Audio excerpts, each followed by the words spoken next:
ಶ್ರೀಕೃಷ್ಣಾಯ ನಮಃ ಶ್ರೀ ಗುರುಭ್ಯೋ ನಮಃ.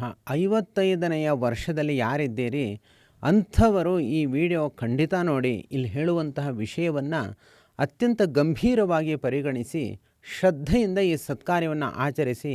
ನಿಮಗೆ ತುಂಬ ಒಳ್ಳೆಯದಾಗುತ್ತೆ. ನಿಮ್ಮ ಭವಿಷ್ಯದಲ್ಲಿ ನೀವು ಅಂದುಕೊಂಡಿದ್ದಕ್ಕಿಂತ ಹೆಚ್ಚು ಸಂತೋಷದ ಕ್ಷಣಗಳನ್ನು ನೀವು ಅನುಭವಿಸ್ತೀರಿ. ಇದರಲ್ಲಿ ಸಂಶಯ ಇಲ್ಲ.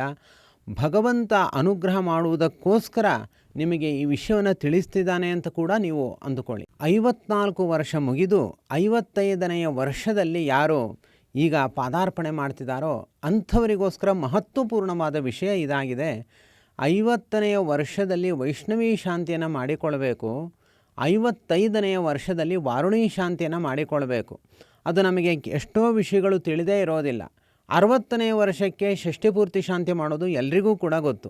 ಆದರೆ ಶಾಸ್ತ್ರಗಳು ಹೇಳುತ್ತವೆ ಅರ್ಧ ಶತಾಬ್ದಿ 50ನೇ ವರ್ಷದಲ್ಲಿ ಮಾಡಬೇಕು, 55ನೇ ವರ್ಷದಲ್ಲೂ ಕೂಡ ಶಾಂತಿಯನ್ನು ಮಾಡಬೇಕು ಅಂತ. ಯಾಕೆ ಅಂದರೆ ಅದು ಯೌವನಾವಸ್ಥೆ ಇರೋದೇ 50 ವರ್ಷದ ತನಕ. 50 ವರ್ಷ ದಾಟಿದ ಮೇಲೆ ಅದು ವೃದ್ಧಾಪ್ಯಾವಸ್ಥೆ. ವೃದ್ಧಾಪ್ಯಾವಸ್ಥೆಯಲ್ಲಿ ಬಹಳ ಸಮಸ್ಯೆಗಳು ಹೆಚ್ಚಾಗುತ್ತೆ. ಯಾರು ಶಾಂತಿಯನ್ನು ಮಾಡಿಕೊಳ್ತಾ ಇರ್ತಾನೆ ಅವನು ಪುನಃ ತಾರುಣ್ಯದ ಕಡೆ ಸಾಗುತ್ತಾನೆ. ಅರ್ಥಾತ್ ಅವನಿಗೆ ವೃದ್ಧಾಪ್ಯ ಮುಂದೆ ಹೋಗುತ್ತೆ ಅಂತ. ನಾವು ಯಾವುದೇ ಶಾಂತಿಗಳನ್ನು ಮಾಡಿಕೊಳ್ಳದೇ ಇದ್ದರೆ ಯಾವುದೇ ರಕ್ಷಣೆ ಇಲ್ಲದೆ ನಾವು ರಣರಂಗಕ್ಕೆ ಇಳಿದಂತೆ ಆಗಿಬಿಡುತ್ತೆ. ಆದ್ದರಿಂದ ರಕ್ಷಣೆಗೋಸ್ಕರ ಇರುವಂಥದ್ದೇ ಈ ಶಾಂತಿಗಳು. 55ನೆಯ ವರ್ಷದಲ್ಲಿ ವರುಣದೇವರನ್ನು ಕುರಿತು ನಾವು ಪ್ರಾರ್ಥನೆಯನ್ನು ಸಲ್ಲಿಸಬೇಕಂತೆ. ವಾರುಣಿ ಶಾಂತಿ ಅಂತ ಹೇಳುತ್ತೆ. ಅಂದರೆ ವರುಣದೇವರದು ಪಾಶಧಾರಿಗಳು. ನಮಗೆ ಯಮದೇವರ ಪರಿಚಯ ಚೆನ್ನಾಗಿ ಇದೆ. ಅವರು ಯಮದೇವರು ಅಂತ ನಮಗೆ ಅಂದುಕೊಂಡ ಮಾತ್ರಕ್ಕೆ ಪಾಶಧಾರಿಗಳು, ಹಗ್ಗವನ್ನು ಕೈಯಲ್ಲಿ ಹಿಡಿದುಕೊಂಡಿರುವಂತಹ ಯಮದೇವರೇ ನಮ್ಮ ಕಣ್ಣಿನ ಮುಂದೆ ಬರ್ತಾರೆ. ಆದರೆ ಯಮದೇವರು ಮಾತ್ರ ಪಾಶಧಾರಿಗಳಲ್ಲ. ವರುಣದೇವರು, ಪಶ್ಚಿಮ ದಿಕ್ಕಿನ ವರುಣದೇವರು ಕೂಡ ಪಾಶಧಾರಿಗಳು. ಯಾರು ಪಾಶಧಾರಿಗಳೋ ಅವರೆಲ್ಲರೂ ಕೂಡ ಮೃತ್ಯು ದೇವತೆಗಳೇ. ಆದ್ದರಿಂದ ವರುಣದೇವರ ಅನುಗ್ರಹವನ್ನು ನಾವು ಪಡೆದುಕೊಳ್ಬೇಕು. ಮೃತ್ಯುವಿನ ದೋಷವನ್ನು ನಾವು ಪರಿಹಾರ ಮಾಡಿಕೊಳ್ಬೇಕು. ಅಪಮೃತ್ಯುವಿನ ದೋಷವನ್ನು ಪರಿಹಾರ ಮಾಡಿಕೊಳ್ಬೇಕು. ದೀರ್ಘಾಯುಷ್ಯ ನಮಗೆ ಉಂಟಾಗುವಂತೆ ಪ್ರಾರ್ಥನೆಯನ್ನು ಸಲ್ಲಿಸಬೇಕು. ಆದ್ದರಿಂದ ವರುಣದೇವರ ಕುರಿತಾದ ಪ್ರಾರ್ಥನೆ 55ನೇ ವರ್ಷದಲ್ಲಿ ಮಾಡಬೇಕು ಅಂತ ಶಾಸ್ತ್ರಗಳು ಹೇಳುತ್ತವೆ. ಯಾವ ದೇವತೆಗಳು ಪಾಶಧಾರಿಗಳೋ ಅವರೆಲ್ಲರೂ ಕೂಡ ಸಾಮಾನ್ಯ ಅಪಮೃತ್ಯು ಪರಿಹಾರಕರಾಗಿರ್ತಾರೆ. ನಮಗೆ ಗಣಪತಿ ದೇವರ ಪರಿಚಯ ಇದೆ. ಅವರು ಕೂಡ ಪಾಶದಂತ ಕುಶಾಭಯ ಅಲ್ವಾ. ಅವರು ಒಂದು ಕೈಯಲ್ಲಿ ಪಾಶವನ್ನು ಧಾರಣೆ ಮಾಡಿದ್ದಾರೆ. ಅದರಂತೆ ವರುಣದೇವರು ಕೂಡ ತಮ್ಮ ಕೈಯಲ್ಲಿ ಪಾಶವನ್ನು ಧಾರಣೆ ಮಾಡಿದ್ದಾರೆ. ಆದ್ದರಿಂದ ಇವರೂ ಕೂಡ ಮೃತ್ಯು ದೇವತೆಯೇ. ಹೆಚ್ಚು ಕಮ್ಮಿ ಆದರೆ ಮೃತ್ಯು ದೇವತೆ, ಇಲ್ಲದೇ ಇದ್ದರೆ ಅವರು ಅಪಮೃತ್ಯು ಪರಿಹಾರಕ ದೇವತೆಗಳು. ಹೀಗೆ ವರುಣದೇವರು ನಮಗೆ ಎಲ್ಲ ಅಪಮೃತ್ಯುವನ್ನು, ಅನಾರೋಗ್ಯವನ್ನು, ನೀರಿನ ಅಭಿಮಾನಿ ದೇವತೆಗಳು. ಆದ್ದರಿಂದ ನೀರು ಅಂತಂದರೆ ಅದು ಔಷಧಿ. ಅದು ಆದ್ದರಿಂದ ಔಷಧಿ ರೂಪದಲ್ಲಿ ನಮಗೆ ಅವರು ಎಲ್ಲ ಅನಾರೋಗ್ಯಗಳನ್ನು ಪರಿಹಾರ ಮಾಡ್ತಾರೆ, ಅಪಮೃತ್ಯುವನ್ನು ಪರಿಹಾರ ಮಾಡ್ತಾರೆ. ಅದರಿಂದ 55ನೆಯ ವರ್ಷದಲ್ಲಿ ವರುಣದೇವರ ಆರಾಧನೆಯನ್ನು ಶಾಸ್ತ್ರಗಳು ಹೇಳುತ್ತವೆ.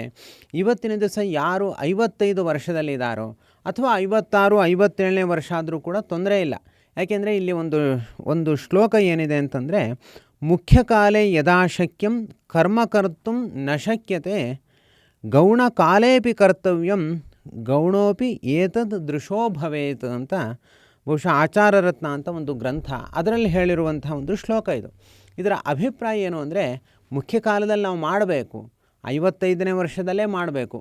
ನಮಗೆ ಗೊತ್ತಾಗಲಿಲ್ಲ, ನಮಗೆ ಈ ವಿಷಯ ತಿಳಿಲಿಲ್ಲ, ಆಮೇಲೆ ತಿಳಿತು ಅಂದರೆ ಗೌಣಕಾಲೇಪಿ ಕರ್ತವ್ಯಂ, ಆಮೇಲಾದರೂ ಪರವಾಗಿಲ್ಲ, ಈ ಒಂದು ಶಾಂತಿಯನ್ನು ಮಾಡಿಕೊಳ್ಳಿ.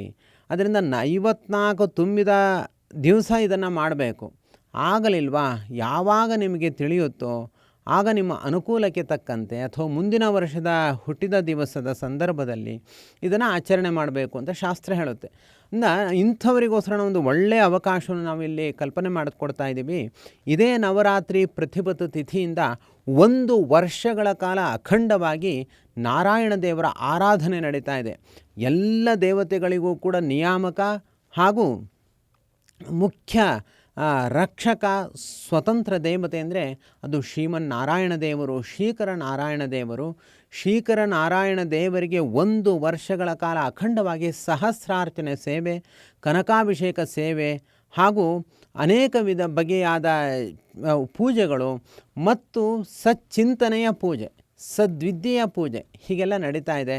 ಈ ಯಾರು 55 ವರ್ಷದಲ್ಲಿ ಇದ್ದಾರೆ ಅಥವಾ ಆಸುಪಾಸಿನಲ್ಲಿ ಯಾರು ಇದ್ದಾರೆ ಅಂಥವರು 1 ವರ್ಷಗಳ ಕಾಲ ಈ ಸೇವೆಯನ್ನು ನೀವು ಮಾಡಿಸಿ, ನಿಮ್ಮ ಆ ಜೀವನ ಸಾರ್ಥಕ ಆಗುತ್ತೆ. ಆ 55ನೇ ವರ್ಷ ಕೂಡ ಸಾರ್ಥಕ ಆಗುತ್ತೆ. ವಾರುಣಿ ಶಾಂತಿ 1 ದಿವಸದ ಶಾಂತಿ, ವರ್ಷ ಇಡೀ ಅದನ್ನು ಆಚರಣೆ ಮಾಡಿದಾಗ ಯಾವುದೇ ರೀತಿಯಾದ ಆಪತ್ತುಗಳು ಬರೋದಿಲ್ಲ. ನಿತ್ಯವೂ ನಾವು ದೇವರಿಗೆ ಶರಣಾಗತರಾಗಿರ್ತೀವಿ, ದೇವರ ಆರಾಧನೆಯನ್ನು ಮಾಡ್ತೀವಿ. ಇಂಥ ಅವಕಾಶ ಬೇರೆಯವರಿಗೆ ಸಿಗಲಿಕ್ಕೆ ಸಾಧ್ಯ ಇಲ್ಲ. ಆದ್ದರಿಂದ ಇದೇ ಇನ್ನು 1 ವಾರ ಇದೆ. ನವರಾತ್ರಿ ಪ್ರತಿಪತ್ತು ತಿಥಿಯಿಂದ ಪ್ರಾರಂಭ ಮಾಡಿ 360 ದಿವಸಗಳ ಕಾಲ ಅಖಂಡವಾಗಿ ನಡೆಯುವಂತಹ ಈ ಒಂದು ಸೇವೆಯಲ್ಲಿ ನೀವು ಪಾಲ್ಗೊಳ್ಳಿ. ಸ್ತ್ರೀಯರಾಗಿರಲಿ, ಪುರುಷರಾಗಿರಲಿ. ಸಾಮಾನ್ಯವಾಗಿ ಶಾಂತಿ ಮಾಡಬೇಕಾದ್ರೆ ಪುರುಷರಿಗೆ ವಯಸ್ಸು ನೋಡಿಕೊಂಡು ಶಾಂತಿಯನ್ನು ಮಾಡ್ತಾರೆ. ಇಲ್ಲಿ ಸಿಗ್ತಾ ಇರುವಂತಹ ಅವಕಾಶ ಹೇಗಿದೆ ಅಂತಂದರೆ, ಎಲ್ಲರಿಗೂ, ಸ್ತ್ರೀಯರಿಗೆ 55 ವರ್ಷ ಆಗಿದ್ದರು, ಪುರುಷರಿಗೆ 55 ವರ್ಷ ಆಗಿದ್ದರು, ಅವರು ಇದರಲ್ಲಿ ಪ್ರತ್ಯೇಕವಾಗಿ ಪಾಲ್ಗೊಳ್ಳಲಿಕ್ಕೆ ಅವಕಾಶ ಇದೆ. ಇದು ಕೇವಲ ಏನೋ ಕನಕಗಳಿಂದ ದೇವರಿಗೆ ಅಭಿಷೇಕ ಮಾಡಿ ಸುಮ್ಮನೆ ಆಗುವ ವಿಚಾರ ಅಲ್ಲ. ಅದರಿಂದ ಒಳ್ಳೆಯ ವಿದ್ಯೆಯನ್ನು ಪಡೆದುಕೊಂಡು ನಮ್ಮ ಜೀವನ ಹಸನ್ಮುಖಿಯಾಗಿರಬೇಕು. ಮುಂದಿನ ಜೀವನದಲ್ಲಿ ಅನಾರೋಗ್ಯಗಳು ಬರಬಾರ್ದು, ಅನೇಕ ಸಮಸ್ಯೆಗಳು ಬರಬಾರ್ದು. 55 ವರ್ಷ ಆದರೂ ಕೂಡ ನಮ್ಮ ಅಪೇಕ್ಷೆಗಳು ಈಡೇರದೆ ಹಾಗೇ ಮೂಲೆಯಲ್ಲಿ ಬಿದ್ದಿರುತ್ತವೆ, ಅವುಗಳೆಲ್ಲವೂ ಕೂಡ ಈಡೇರಬೇಕು. ಮುಂದಿನ ಜೀವನ ಆದರೂ ಕೂಡ ನೆಮ್ಮದಿಯ ಕಡೆ ಸಾಗಬೇಕು. ಆದ್ದರಿಂದ ಎಲ್ಲ ಉದ್ದೇಶವನ್ನು ಇಟ್ಟುಕೊಂಡು ನಾವು ಈ 360 ದಿವಸಗಳ ಕಾಲ ಶ್ರೀಕರ ನಾರಾಯಣ ದೇವರಿಗೆ ಕನಕಾಭಿಷೇಕ ಸೇವೆಯನ್ನು ಏರ್ಪಾಡು ಮಾಡಿದ್ದೀವಿ. ಇದೊಂದು ತರಗತಿ ರೂಪದಲ್ಲಿ ನಡೆಯುತ್ತೆ, ಅದ್ಭುತವಾಗಿರುತ್ತೆ. ನೀವು ಇದರಲ್ಲಿ ಪಾಲ್ಗೊಳ್ಳಿ. ಇದಕ್ಕೇನು ದುಬಾರಿ ವೆಚ್ಚ ಇಲ್ಲ. ದಿವಸಕ್ಕೆ 32 ರೂಗಳು ಮಾತ್ರ. ಅದರಲ್ಲಿ 10 ಬಗೆಯ ಸೇವೆಗಳು ನಡೆಯುತ್ತೆ. ಖಂಡಿತ ನೀವು ಇದಕ್ಕೆ ಬನ್ನಿ, ನಿಮಗೆ ಸಂತೋಷ ಆಗುತ್ತೆ. ಇಲ್ಲ ನಮಗೆ ಹಣ ಇಲ್ಲ ಅಂತಂದರೆ 1 ತಿಂಗಳು ಹಾಗೆ ನೀವು ಬಂದು ನೋಡಿ. ನಿಮಗೆ ಎಲ್ಲ ರೀತಿಯಲ್ಲಿ ನಿಮಗೆ ಇಷ್ಟ ಆದರೆ ಆಮೇಲೆ ನೀವು ಇದರಲ್ಲಿ ಸೇರಿಕೊಳ್ಳಿ. ಎಲ್ಲ ರೀತಿಯಲ್ಲಿ ನಿಮಗೆ ಒಳ್ಳೆಯದಾಗುತ್ತೆ. ನಿಮ್ಮ 55ನೇ ವರ್ಷ ಸಾರ್ಥಕ ಆಗುತ್ತೆ ಎಂಬುದಾಗಿ ಹೇಳ್ತಾ ನೀವು ನಮ್ಮನ್ನು ವಾಟ್ಸ್ಯಾಪ್ ಮೂಲಕ ಸಂಪರ್ಕ ಮಾಡಿ. ಎಸ್ ಸರ್ವಗುಣಸಂಪೂರ್ಣಃ ಸರ್ವದೋಷ ವಿವರ್ಜಿತಃ ಪ್ರೀಯತಾಂ ಪ್ರೀತೇಯ ಬಾಲಂ ವಿಷ್ಣುರ್ಮೇ ಪರಮಃ ಸುಹೃತು. ಶ್ರೀಕೃಷ್ಣಾರ್ಪಣಮಸ್ತು.